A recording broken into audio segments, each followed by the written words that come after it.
I went down to City Hall to talk with Officer Vivian Cooper about how stray animals in College Park are taken care of. Her responsibilities, like many other animal control officers, include a variety of things. Patrol the city for violations, animals running at large, cats running at large, because both dogs, cats, and ferrets are supposed to be on a leash when off of their owner's property.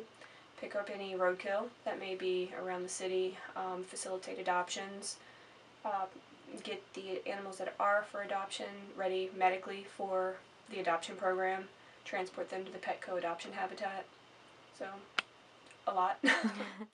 Animal control does work to spread the word through events on campus. There's some public activities that we do. Maryland Day in April, College Park Day in October. We have a table there because in conjunction with animal control there is the Animal Welfare Committee. That is a committee of volunteers. It's a council appointed committee. The students or any other volunteers wouldn't necessarily be able to volunteer directly at the shelter because of the location on the public works yard, but they can volunteer in fundraising activities as well as helping out at the Petco location in Beltsville.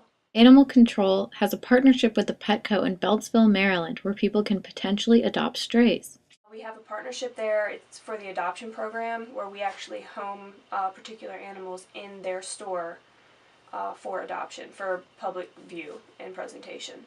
And then people will come in, see the cats. If they decide they want to adopt the cat, then they would fill out the application. A volunteer would go in, vet the application, and then an adopter would be chosen and through that manner.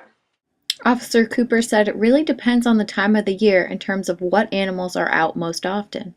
Right now, because of the weather's changing, it's mostly dogs that are out running at large because something happens when the cold weather breaks and they just decide they want to get out. A lot of times the dogs aren't caught because you run after a dog, it's going to run faster, it's going to run further. So very rarely do we actually catch the dogs that are out.